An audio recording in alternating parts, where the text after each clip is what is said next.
ಆಯ್ತಲ್ಲ ಇವಾಗ 2 ವರ್ಷ ಟೈಮ್ ಬರ್ತಾ ಇದೆ, ಟಿಕ್ ಆಗ್ತಾ ಇದೆ ಕ್ಲಾಕ್. ಅದಕ್ಕೋಸ್ಕರ ಇವಾಗೆಲ್ಲ ನೀವು ನೋಡ್ತಾ ಇರೋದು ಇಂತಹ ಒಂದು ಹೇಳಿಕೆಗಳು.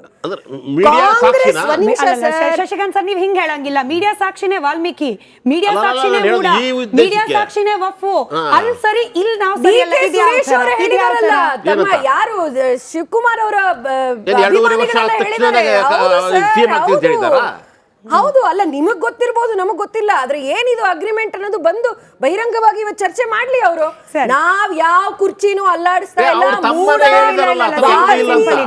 ವಕ್ಫ್ ಬೋರ್ಡ್ ಬೆಲೆ ಏರಿಕೆ ಜನರು ಗೊತ್ತಿದೆ, ಯಾವ ತರ ಕುರ್ಚಿ ಅಲ್ಲಾಡ್ತಿದೆ ಅಂತ ಜನರು ಅದು ಮಾಡ್ತಾ ಇರೋದು, ನಾವಲ್ಲ. ಆಯ್ತು ಅಶ್ವಿನ್ ಅವರೇ, ಮುಖ್ಯಮಂತ್ರಿಗಳು ಹೇಳ್ತಿದ್ದಾರೆ, ಮುಖ್ಯಮಂತ್ರಿಗಳ ಕೈಯಲ್ಲಿ ಸಾಕಷ್ಟು ತನಿಖಾ ಸಂಸ್ಥೆಗಳಿಗೆ ಆರ್ಡರ್ ಮಾಡುವ ಪವರ್ಸ್ ಅನ್ನ ನಮ್ಮ ಸಂವಿಧಾನ ಕಾನೂನು ಕೊಟ್ಟಿದೆಯಪ್ಪ. ಈಗ ಯಡಳ್ಳಿ ಅವ್ರು ಹೇಳ್ದಂಗೆ 1,000ನೋ 2,000 ಕೋಟಿನೋ ಇಟ್ಕೊಂಡು ಸಿಎಂ ಆಗ್ಲಿಕ್ಕೆ ವಿಜಯೇಂದ್ರ ಅವ್ರು ಪ್ರಯತ್ನ ಪಡ್ತಿದ್ರೆ ರೇಡ್ ಮಾಡಿಸ್ಲಿ. ಯಾರ ಮನೇಲಿದೆ? ಯಾರಾದ್ರೂ 50 ಕೋಟಿ ಇಟ್ಕೊಂಡು ಶಾಸಕರನ್ನ ಖರೀದಿ ಮಾಡ್ಲಿಕ್ಕೆ ರೆಡಿ ಆಗಿದ್ರೆ ಹುಡುಕ್ಸ್ಲಿ ಯಾರ ಮನೇಲಿದೆ ಅಂತ ಹೇಳಿ. ತಡೆದವ್ರು ಯಾರು ಅಂತ. ನಮ್ಮ ಕಟು ಸತ್ಯ ಏನು ಅಂದರೆ 50 ಕೋಟಿ ಒಂದು MLA 2,500 ಕೋಟಿ ಆಯಿತು. 2,500 ಕೋಟಿ ಯಾವ MLA ಯಾವ ಮಿನಿಸ್ಟ್ರುಗಳ ಮನೇಲೂ ಸಿಗಲ್ಲ. ಹೋಗಿ ಈಗ ಚೆಲುವರಾಯಸ್ವಾಮಿ ಅವ್ರ ಮನೆಗೆ ಹೋಗಿ ಒಂದು 5 ಲಕ್ಷ ಕೊಡಿ ಅಂದರೆ ಅವ್ರು ಕೊಡೋಕ್ಕಾಗತ್ತಾ?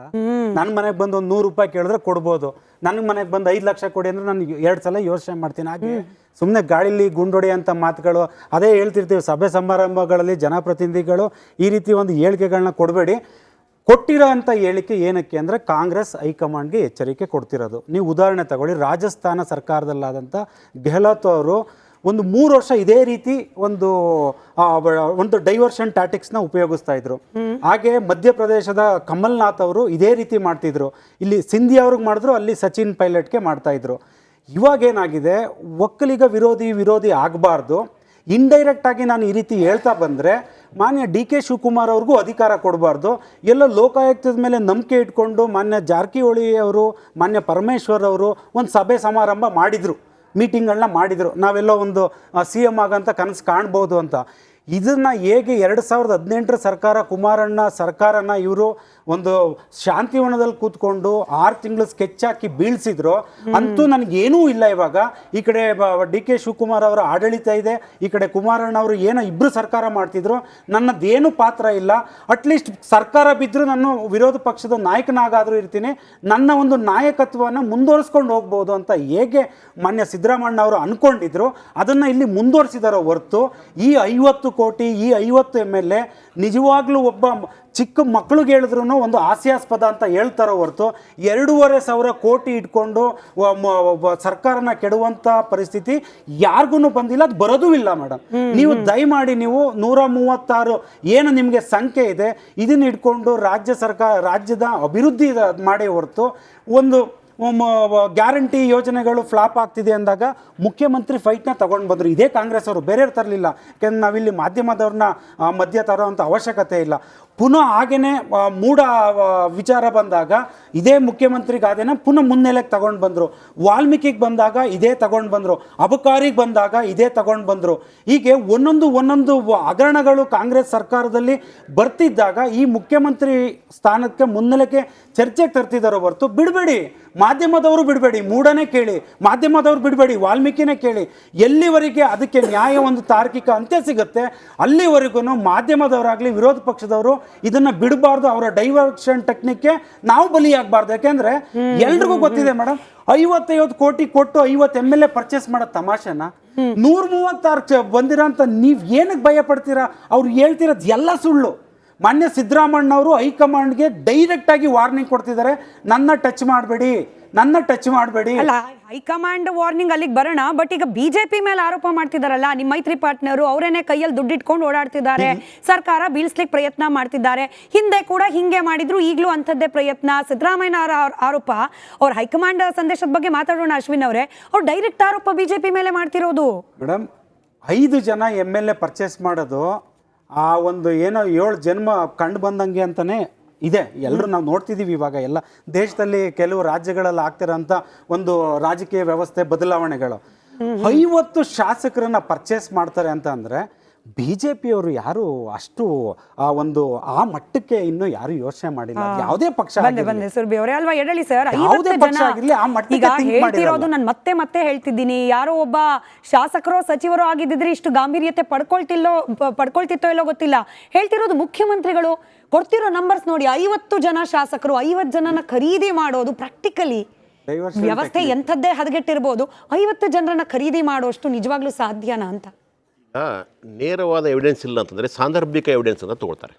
ಅಂದ್ರೆ ಇವ್ರು ಹಿಂದೆ ಮಾಡಿದ್ದೇನು, ಅಕ್ಕಪಕ್ಕ ರಾಜ್ಯಗಳಲ್ಲಿ ಮಾಡಿದ್ದೇನು, ಮತ್ತು ಇವ್ರದೇ ಶಾಸಕರು ಹೇಳಿದ್ದೇನು, ಇವುಗಳೆಲ್ಲವನ್ನು ನೀವು ಗಮನಿಸಿದಾಗ ಪ್ರಯತ್ನಗಳು ಅಂತೂ ಇದ್ದೇ ಇರ್ತವೆ. ಹೇಗಾದರೂ ಮಾಡಿ ನಮ್ಮ ಪಕ್ಷವನ್ನು ಅಸ್ತಿತ್ವಕ್ಕೆ ತರಬೇಕು ಅನ್ನೋ ಪ್ರಯತ್ನ ಅವ್ರದ್ದಿದ್ದೆ. ಅದಕ್ಕೋಸ್ಕರ ಅವರು ಈ ಕ್ಲಿಯರ್ ಆಗಿ ಹೇಳ್ತಾ ಇದ್ದಾರೆ, ನಾವು ಯಾವ ಬೇಕಾದ ದಾರಿಯನ್ನು ಹಿಡಿತೀವಿ, ಅದು ಪ್ರಜಾಪ್ರಭುತ್ವಾತ್ಮಕವಾಗಿಯೇ ಮಾಡ್ತೀವಿ ಕೆಲಸನ ಅಂತ ಹೇಳ್ತಾ ಇದ್ದಾರೆ. ನೀವು ಇಷ್ಟು ಹೇಳ್ತೀರ 5 MLA 17 MLA ಪರ್ಚೇಸ್ಗಳಾಯಿತು. ಆಮೇಲೆ ನೇರವಾಗಿ ಅಶೋಕ್ ಅವರು ಹೇಳಿದರು ಏನು ಅಂತಂದರೆ, ನೋಡಿದ್ರ ಆಪರೇಷನ್ ಸಕ್ಸಸ್ ಮಾಡಿಸಿದ್ದೀನಿ, ನಾನೇ ಕರ್ಕೊಂಡು ಹೋಗಿದ್ದೀನಿ ಅಂತ ಕ್ಲಿಯರಾಗಿ ಹೇಳಿದ್ದಾರೆ. ಅದ್ರ ಜೊತೆಗೆ ಇತ್ತೀಚೆಗೆ ಆಂಧ್ರ ಪ್ರದೇಶದಲ್ಲಿ ಒಬ್ಬರು TTD ಅವರು ಅರ್ಚಕರು, ಆ ಅರ್ಚಕರ ನೇತೃತ್ವದಲ್ಲಿ ಅಲ್ಲಿರ್ತಕ್ಕಂಥ ಹಲವು ಜನ ಶಾಸಕರನ್ನು ಪರ್ಚೇಸ್ ಮಾಡ್ತಕ್ಕಂಥ ದೊಡ್ಡ ಸುದ್ದಿ ಆಯಿತು, ಮಾಧ್ಯಮಗಳಲ್ಲೂ ಬಂತು. ಅದರ ಜೊತೆಗೆ ಇಲ್ಲಿವರೆಗೂ ಸಹಿತ ಹಲವಾರು ಟ್ರ್ಯಾಕ್ ರೆಕಾರ್ಡನ್ನು ನೀವು ನೋಡಿದಾಗ ಪ್ರತಿಯೊಂದರಲ್ಲೂ ಅದು ಸಹಿತ ಮಹಾರಾಷ್ಟ್ರದಲ್ಲಿ ಏನು ಮಾಡಿದ್ರು, 2 ಪಕ್ಷಗಳನ್ನು ಒಡೆದು ಹಾಕಿದ್ರು, ಅಲ್ಲಿ ಶಾಸಕರನ್ನು ತೆಗೆದುಕೊಂಡ್ರು. ಅದಕ್ಕೆ ಕಾರಣ ಎಷ್ಟೇ, ಒಂದು ತನಿಖಾ ಸಂಸ್ಥೆಗಳನ್ನು ಬಿಟ್ಟಿರೋದು, ಎರಡನೇದು ದುಡ್ಡನ್ನು ಕೊಟ್ಟಿರೋದು. ಇವು 2 ಕಾರಣಗಳಿಂದ ಡೀಪ್ ಆಗಿ ಇದನ್ನು ಡಿಸ್ಕಸ್ ಮಾಡಬಹುದು. ಈಗ ಮಹಾರಾಷ್ಟ್ರದ ಉದಾಹರಣೆ ಕೊಟ್ರಿ, ಅಲ್ಲಿ ಪಕ್ಷ ಇಬ್ಬಾಗ ಆಗ್ಲಿಕ್ಕೆ ಇಡೀ ಎಕ್ಸ್ಟರ್ನಲ್ ಫೋರ್ಸ್ ಇದ್ರೂ ಕೂಡ ಇಂಟರ್ನಲ್ ರೀಸನ್ಗಳು ಕೂಡ ಆಯ್ತು. ಹೇಳಿ ಸರ್, ನಿಮಗೂ ಗೊತ್ತಿದೆ. ಈ ಕಾಂಗ್ರೆಸ್ ನಲ್ಲಿ ಇವರೆಲ್ಲ ನಾವೆಲ್ಲ ಒಂದೇ ಮನೆಯ ಏನಂತ ಹೇಳ್ತೀವಿ, ಎಲ್ಲರೂ ಕೂಡ ಒಂದು ಕುಟುಂಬ, ಒಂದೇ ಕುಟುಂಬದ ಸಹೋದರರು, ನಮ್ಮಲ್ಲಿ ಒಗ್ಗಟ್ಟಿದೆ. ಇವತ್ತಿಗೂ ಹೇಳ್ತಾರಪ್ಪ ಸಿದ್ದರಾಮಯ್ಯನವರು, DK ಶಿವಕುಮಾರ್ ಅವರು, ನಮ್ಮಲ್ಲಿ ಯಾವುದೇ ಭಿನ್ನಾಭಿಪ್ರಾಯ ಇಲ್ಲ. ಹೆಂಗ್ ಹೊಡಿಯೋಕ್ ಸಾಧ್ಯ, ಪಕ್ಷ ಹೆಂಗ್ ಹೊಡಿಲಿಕ್ಕೆ ಸಾಧ್ಯ? ಮೇಡಮ್ ಜಿ, ಏನಾಗುತ್ತಂದ್ರೆ ತನಿಖಾ ಇವರು ಹೇಗೋ ಅಕ್ರಮವಾಗಿ ಒಂದು ಸಂಪಾದನೆ ಮಾಡಿಟ್ಟಿರ್ತಾರೆ. ಅದರ ಮೇಲೆ ಇವರು ತನಿಖಾ ಸಂಸ್ಥೆಗಳು ದಾಳಿ ಮಾಡಿದಾಗ ಬದುಕಲಿಕ್ಕೆ ಅಥವಾ ಇರೋದನ್ನು ಉಳಿಸ್ಕೊಳ್ಳಿಕ್ಕೆ, ಗಂಟನ್ನು ಉಳಿಸ್ಕೊಳ್ಳಿಕ್ಕೆ ಏನ್ ಮಾಡ್ತಾರೆ ಆ ಸಂದರ್ಭದಲ್ಲಿ, ಯಾಕಂದ್ರೆ ಅಜಿತ್ ಪವಾರ್ ಮಾಡಿದ್ದು ಅದೇ ಕೆಲಸ. 70,000 ಕೋಟಿ ರೂಪಾಯಿ ಹಗರಣ ಅವ್ರ ತಲೆ ಮೇಲೆ ಇತ್ತು. ಅವ್ರನ್ನ ಏನ್ ಮಾಡಿದ್ರು, ರಾತ್ರಿ ಅವ್ರನ್ನ ಕರ್ಕೊಂಡು ಬಂದು ಉಪಮುಖ್ಯಮಂತ್ರಿ ಅಂತ ಘೋಷಣೆ ಮಾಡಿದ್ರು. ಅರ್ಥ ಮಾಡ್ಕೊಳ್ಳಿ. ಅದ್ರ ಜೊತೆಗೆ ಏನ್ ಮಾಡಿದ್ರು, ಆ ನಂತರ ಅವ್ನ ಪಕ್ಷನೇ ಒಡ್ಸ್ಕೊಂಡು ಕರ್ಕೊಂಡು ಬಂದ್ರು. ಇವಾಗೂ ಸಹಿತ ನಿಮ್ಗೆ ಅಲ್ಲಿ ಏನ್ ನಡೀತು ಅಂತ ಎಲ್ಲರಿಗೂ ಗೊತ್ತಿದೆ. ಆಯ್ತು, ಇವಾಗ ರೇಖಾರ್ದಲ್ಲೇ ಮಾತಾಡೋಣ ಹಿಂಗಾದ್ರೆ ಅಂತ ಹೇಳಿ. ಇವಾಗ ಇಲ್ಲಿ ಯಾರ್ಯಾರ ಮೇಲೆಲ್ಲ ಕೇಸ್ಗಳಿದೆ ಅಂತ ಗಮನಿಸಿದ್ರೆ ಪ್ರಮುಖವಾಗಿ ಕಣ್ಮುಂದೆ ಮುಖ್ಯಮಂತ್ರಿಗಳು, ಉಪಮುಖ್ಯಮಂತ್ರಿಗಳು, ಇವರಿಬ್ರಲ್ಲಿ ಯಾರನ್ನ ಬಿಜೆಪಿ ಕರ್ಕೊಂಡ್ ಬರಕ್ಕಾಗತ್ತೆ? ಇಬ್ರು ಕೂಡ ಕಾಂಗ್ರೆಸ್ ಪಕ್ಷ ಅಂತಂದ್ರೆ DK ಶಿವಕುಮಾರ್, ಕಾಂಗ್ರೆಸ್ ಪಕ್ಷ ಅಂದ್ರೆ ಸಿದ್ದರಾಮಯ್ಯ ಅನ್ನೋ ತರದಲ್ಲಿ ಇದ್ದಾರೆ. ಇವರಿಬ್ರಲ್ಲಿ ಯಾರನ್ನ ಕರ್ಕೊಂಡ್ ಬರಕ್ಕಾಗತ್ತೆ? ಇವರಿಬ್ಬರನ್ನ ಬಿಟ್ಟು ಬೇರೆ ಯಾರೇ ಬಂದ್ರು ಕೂಡ will the Congress party split? ಹೇಳಿ ಸರ್, ಪ್ರಾಕ್ಟಿಕಲಿ ಅವರು ಪ್ರಯತ್ನವನ್ನ ಮಾಡುತ್ತಿದ್ದಾರೆ. ಆಗುತ್ತೋ ಇಲ್ಲೋ, ಆಪರೇಷನ್ ಮಾಡ್ತಾ ಇದ್ದಾರೆ. ಅದು ಯಶಸ್ವಿ ಆಗುತ್ತೋ ಇಲ್ವೋ ಅನ್ನೋದು ಆ ನಂತರದ ಕೆಲಸ. ಸರ್, ನಾನು ಹೇಳಿದ್ದು ಸ್ವಲ್ಪ ನೀವು ಗಮನಿಸಿದ್ದೀನಿ.